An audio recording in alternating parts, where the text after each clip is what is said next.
A thrill of hope. The weary world rejoices, for yonder breaks a new and glorious morn. Fall on your knees, oh, hear the angel voices,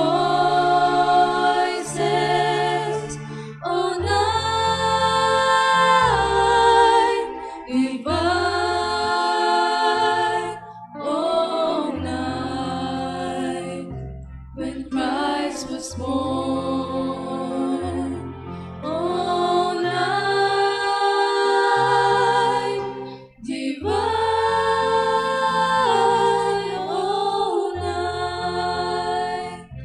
oh, night divine.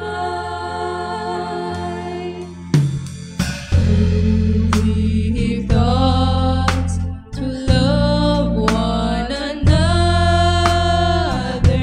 His law is true, and His gospel is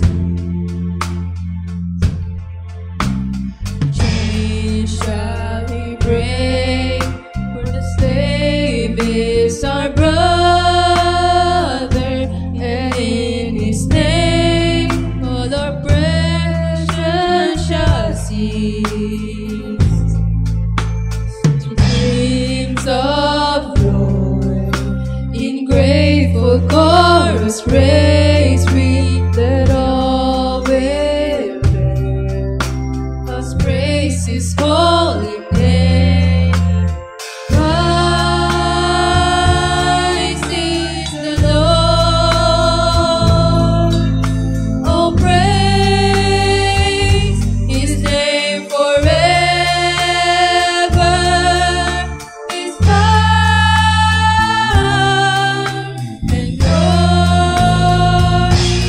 evermore. Proclaim His power and glory evermore. Proclaim, oh, holy night, the stars are brightly shining. It is the night of our dear Savior's birth. Long may the world in sin and error pining, till He appeared and the soul felt His word. The thrill of hope, the weary world rejoices, for yonder breaks a new and glorious morn. Fall on your knees, oh, hear the angel voices, oh, night divine, oh, night when Christ was born, oh, night divine, oh, night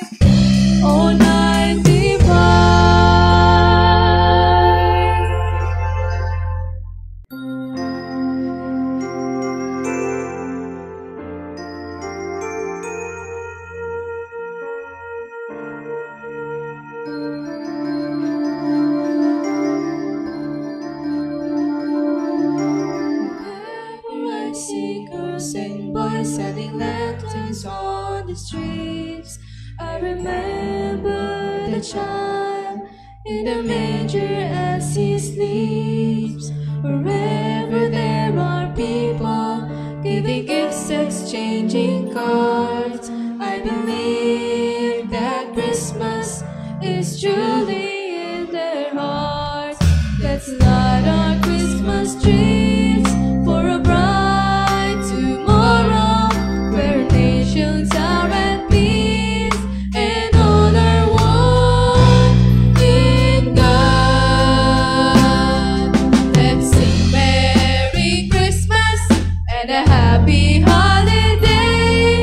This season may we never forget the love we have for Jesus. Let Him be the one to guide us as another New Year starts. And may the spirit of Christmas be always in our hearts.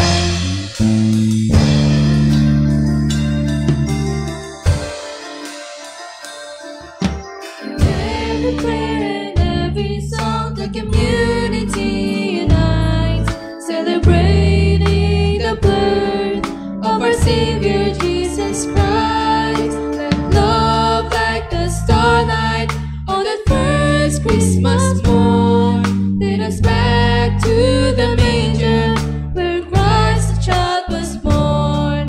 So come, let us rejoice. Come and sing a Christmas carol with one big joyful voice. Proclaim the name of the Lord.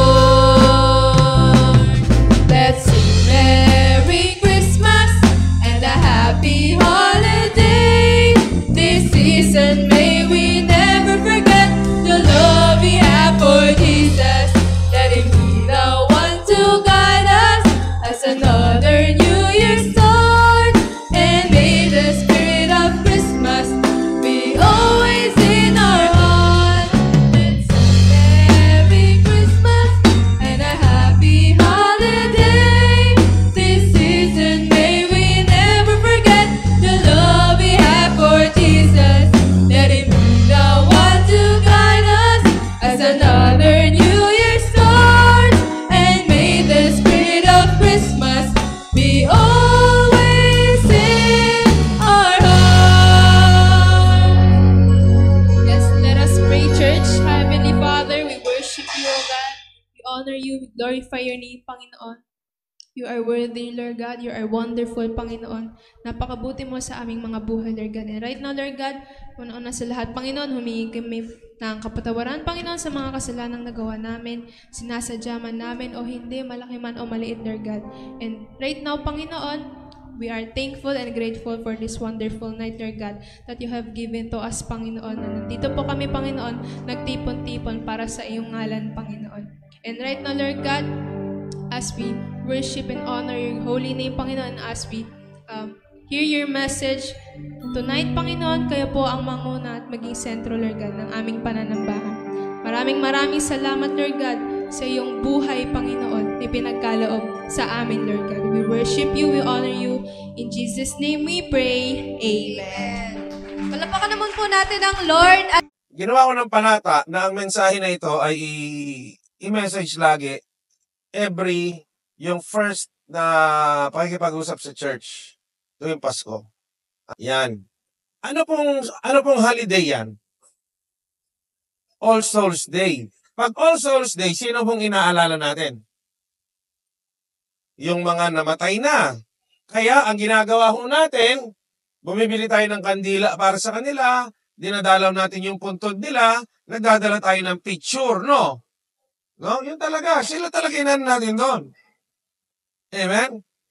Yung bang pag All Souls Day, hindi nyo ba napapansin yung ano?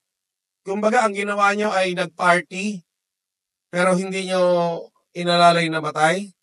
Di ba? Kaya mo ginagawa yan, maalala mo yung namatay. O ito naman, anong holiday kaya yan? No? Sabi, Valentine's Day. Sa atin naman, tawag lang natin dyan, Heart's Day. Sino yung mga inaalala dyan? No? Yung mga mag-asawa, yung mga mag-jowa. So ngayon, pag wala kang ka-Valentine's, di sorry ka na lang, di ka kasali dyan. No? Tanong mo yung katabi mo, kasali ka ba dyan? Yung iba sabi, dati. Amen. O ito, ano to? Sinong inaalala dyan? No? Pag Father's Day, dito sa atin, yung mga tatay, binibigyan natin ng mga token, binubula natin, no? Pinupuri natin sila. Sinasabihan natin ng magaganda. Amen. Sinasabihan ng pogi. Pero kumbaga, we honor our fathers during Father's Day. At syempre, lalo na, ito ang walang kalaban-laban tayong lahat, ang Mother's Day. Ano?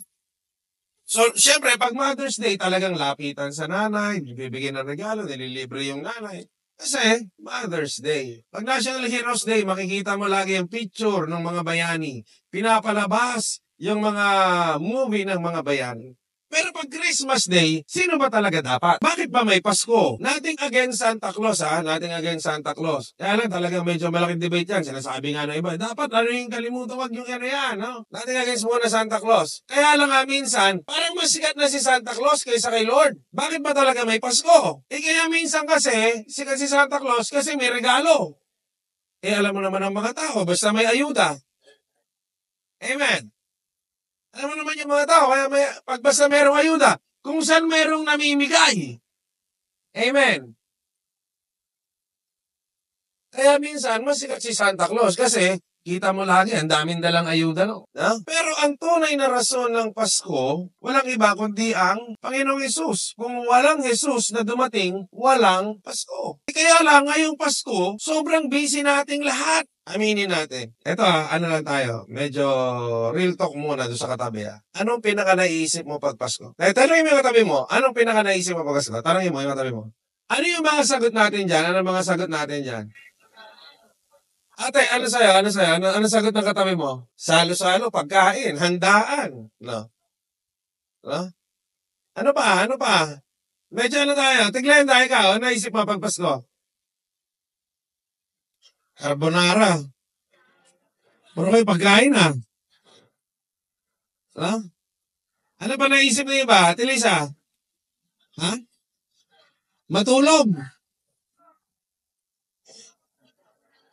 Sa gabi na gala. So gala, tulog. No?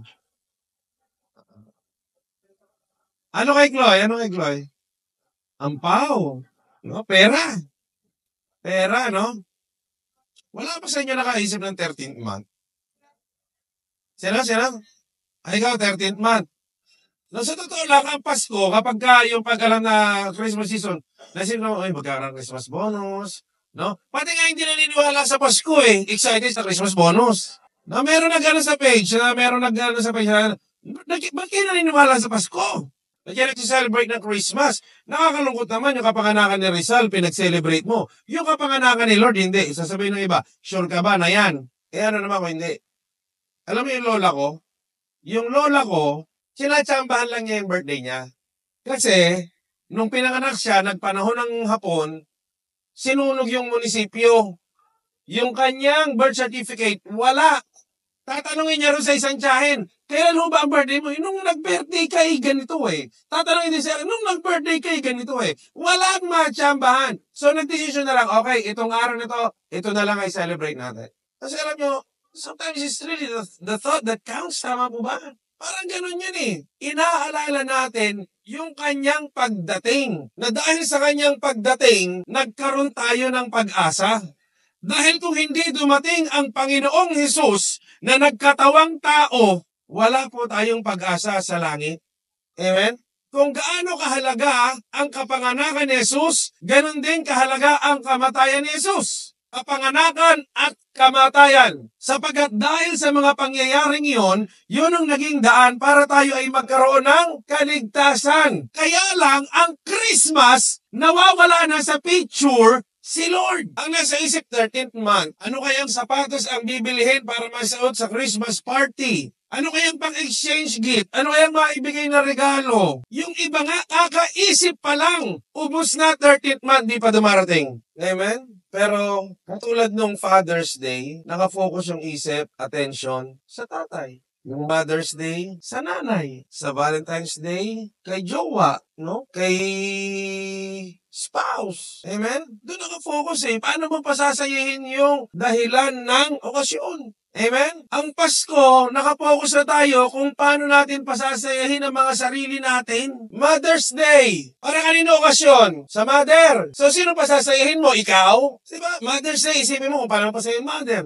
Father's Day, isipin mo kung paano pasayahin father. Diba?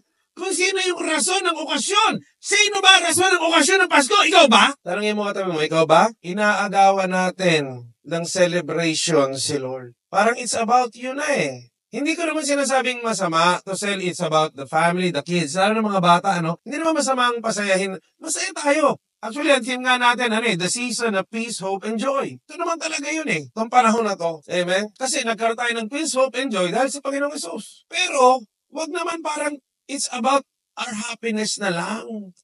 Pero yung rason ng selebrasyon, wala na sa picture. Sino ang nag-iisip pasayahin ang Panginoong Hesus sa araw na inaalala natin siya? Amen? Sino nakakaisip? Anong gusto mo gawin para kay Lord ngayong Pasko? Meron sa totoo lang, meron nakaisip. Ano kaya gagawin ko para kay Lord ngayong Pasko? Kasi ano sa kanya itong celebration eh. Inisip mo ba yun? Tanongin mo yung katabi mo, ikaw naisip mo ba yun?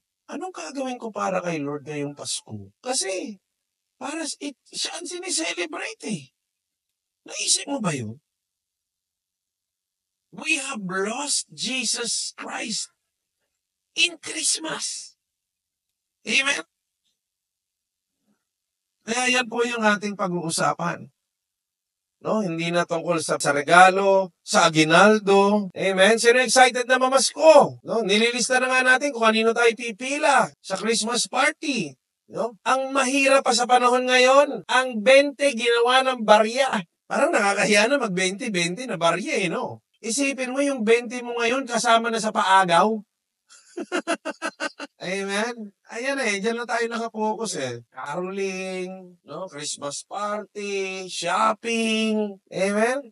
We have lost Jesus Christ in Christmas. Nawala na si Lord ngayong Pasko. In Luke chapter 2 verses 41 to 46, ito yung istorya kung saan nung Passover, Feast of the Passover, nagse-celebrate kasi mga Israelites yan, pumunta sila sa Jerusalem. No? Nagpipilgrimage sila ron, doon sila nagse-celebrate ng Passover. Ngayon, yung mga taga-ibang lugar, pupunta sila ron for the celebration, and then, pagtapos ng celebration, naalis na sila. So ngayon, itong mag-asawa ni Mary at ni Joseph, kasama si Jesus Christ, around 8 years old siya, nag-celebrate sila sa Jerusalem, at nung pauwi na sila sa kanilang lugar, 3 araw na silang nagbabiyahe, ngayon, caravan yan, grupo-grupo, pag nagbabiyahe, no? Si Joseph, sumasama rin sa mga kamag-anak niya, nakikipagkwentuhan, no? Sa mga tropa niya, sa mga friends niya before, no? Siyempre, kwentuhan sila habang nagtatravel. Si Mary ganun din. Sa isip ni Joseph, si Jesus, kasama ni Mary. Sa isip ni Mary, si Jesus, kasama ni Joseph. At after 3 days, habang nagbabiyahe sila, nakita sila, sa anak mo. Akala ko na sa'yo. Ha? Wala. So, dali-dali ang mag-asawa bumalik sa Jerusalem. At doon nila nakita ang Panginoong Hesus nangangaral sa templo. At tinanong nila, sabi nila, bakit mo kami pinag-alalahan at kami nanghanap sa iyo? Ang sagot ng Panginoong Hesus, don't you know that I have to be in my Father's business? Dapat kong gawin yung pinagagawa ng Panginoon kasi nangangaral na siya nun sa temple. At sabi ng mga scribes and mga Pharisees, ang kumukuha ng wisdom itong batang ito? Saan niya hinuhugot yung kanya mga pinagsasasabi? Pero ang focus po natin dito, nawala si Lord. Amen. Sino na rito ang nakaranas mawala ng anak sa mall? Kilala? Sinong anak? Si Jeric. No? Talaga ito si Jeric. Nawala sa mall. Ilang taong ka nun? 7? 6? Saan ka nagpunta? Sa supermarket. Alam mo naman kung saan ka pupunta? Nagpaano ka sa information?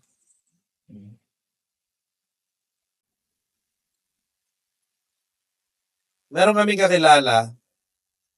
Dati merong prayer meeting sa school. Ngayon merong teacher. Pag pumasok siya, kasama niya yung anak niya. Tapos, hanggang matapos yung klase, diretso na rin sila natin ng prayer meeting. Sama na rin yung bata, tapos sabay-sabay na sila uuwi. E di ngayon, tapos na yung prayer meeting, sinara na yung school, at nagbiyahe na pauwi sila. Ano nandun na sila sa bahay, saka nila na-realize, wala yung anak nila. Nakulong na rin sa loob ng school. No, natutulog yung bata, kaya hindi nila napansin, nakatulog sa pag-iintay. No, dahil doon sa prayer meeting. So ngayon, dali-dali silang bumalik, yung bata nandun sa school, patay na yung mga ila. Very traumatizing, nakakatakot, no? Kasi minsan, sa sobrang kabisihan natin at ang dami natin ginagawa sa buhay, may mga balahalagang bagay na po tayo nakakalimutan. Amen? Sa sobrang focus, kakahabol sa maraming bagay sa buhay, ang daming mahalagang bagay na nalilimutan.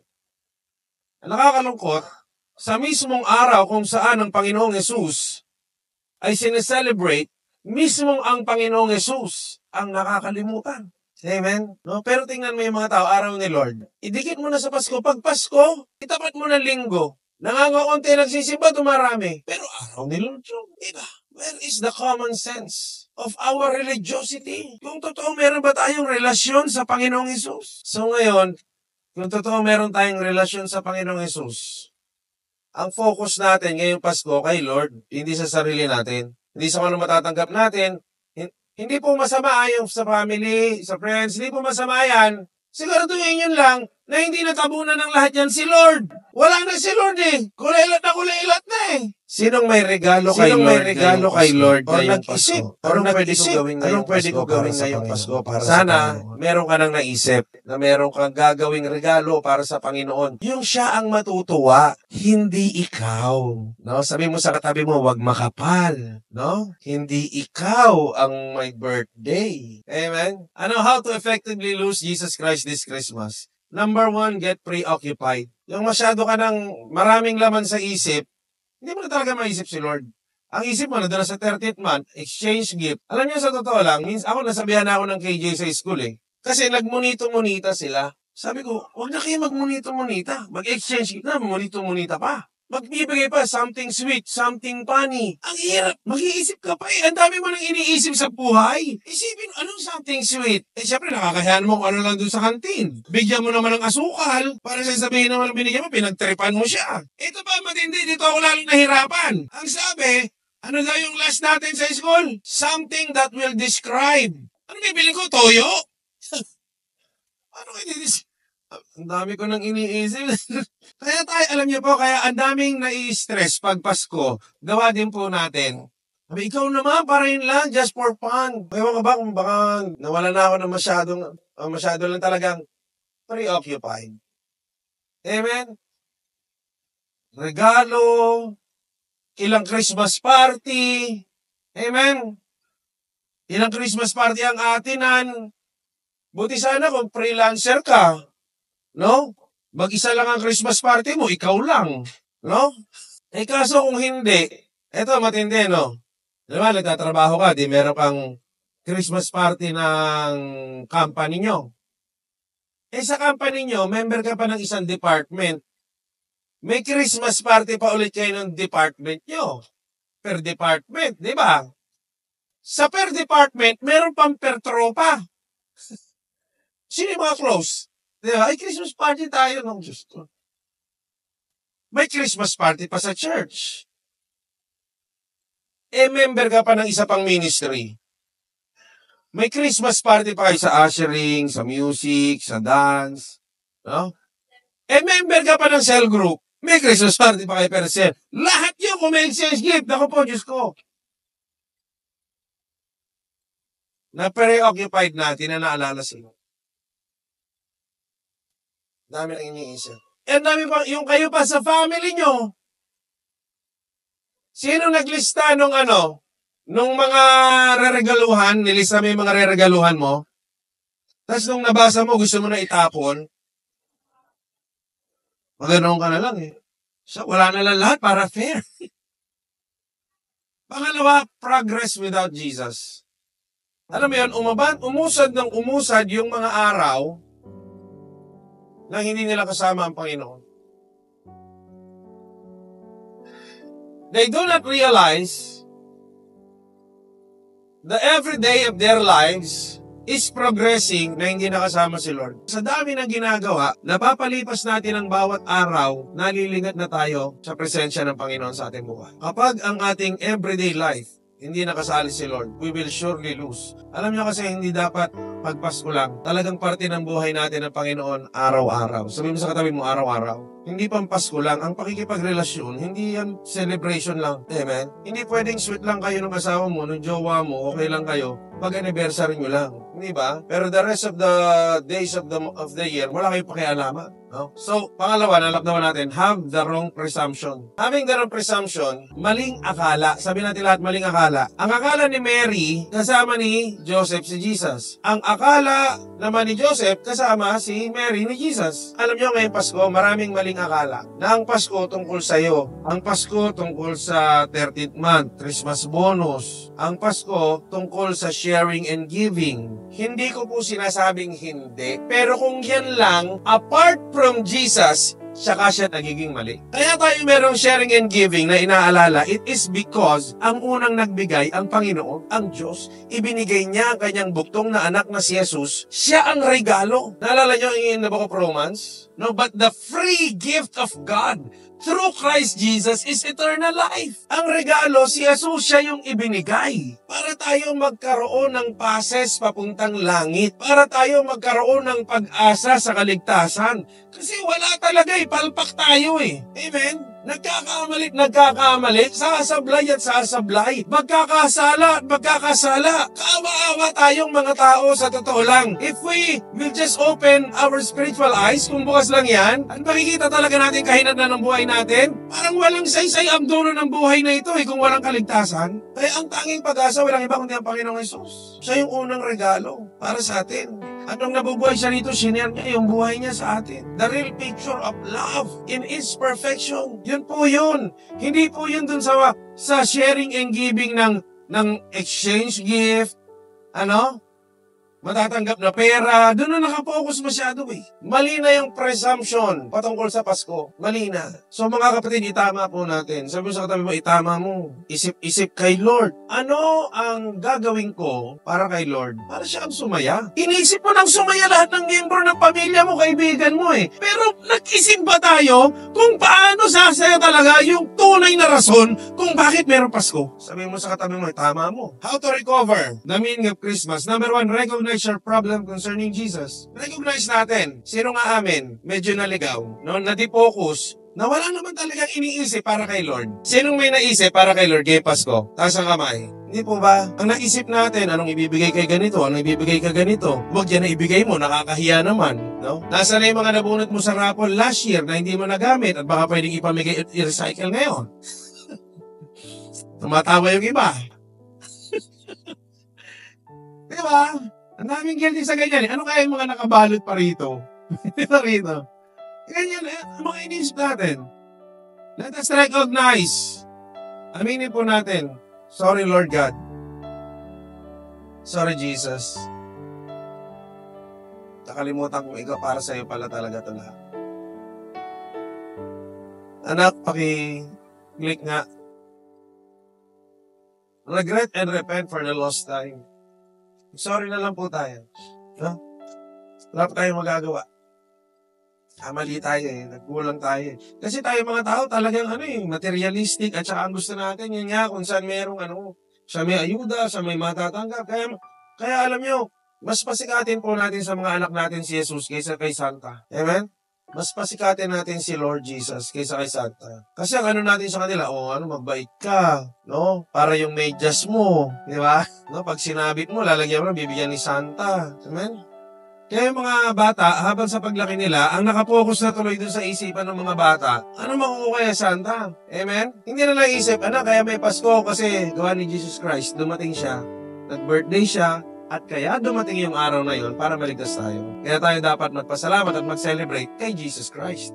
At siya sana yung mapasaya natin. Amen? So let us regret and repent. Pangatlo, this is my last point. Return to the place of Jesus. Kaya nung naisip nila, teka, wala pala si Lord. Let us come back. Sabihin natin lahat, come back. Sabihin ulit natin ang malakas, come back. Sa mga nanonood sa kanilang bahay, come back. Sa mga matagal na nakalimot sa Panginoon, come back. Alam niyo, hindi naman galit sa atin ng Panginoon. Meron tayong kasalanan, yes. O meron tayong mga naging pagkukulang, nakalimot, nawala sa Panginoon. Yung mga hindi na nag-church, minsan yung ibang dahilan, nakakahiya nang mag-church ulit nakakahiya nang bumalik, kakahiya. Mga kapatid, that is pride. You don't have to do anything for you to earn the love of God. You don't have to do anything for you to earn the love of Jesus Christ. Wala kang dapat gawin para mas mahalin ka niya o mas hindi ka niya mahalin. Ang pagmamahal ni Jesus sa'yo, sagad-sagad na agad hanggang dulo. Hindi dahil sa meron kang nagawa. Kaya kung tayo man ay nagkulang na wala sa Panginoon, alam niyo, ayaw ng Panginoon magpatuloy ka nagwa-wonder. Ang nais ng Panginoon, ikaw ay bumalik. Ang nais niya ma-restore yung relasyon. Amen? It's not about your sins.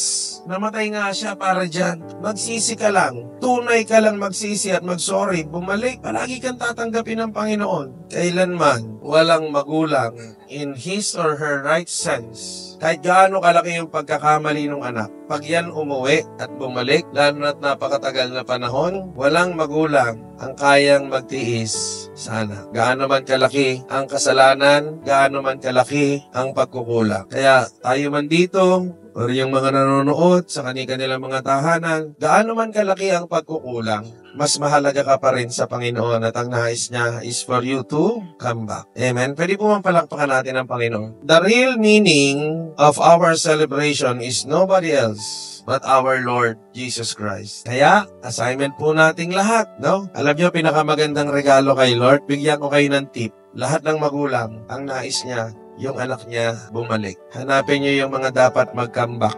Sunduin niyo. Sunduin natin yung mga dapat mag-comeback. Yan ang pinakamalaking regalo mo at magpapangiti doon sa tunay na rason kung bakit tayo may Pasko. Amen? Pwedeng palakpakan natin ang Panginoon? Heavenly Father, we thank you, Lord God, for your words, for reminding us, O Lord,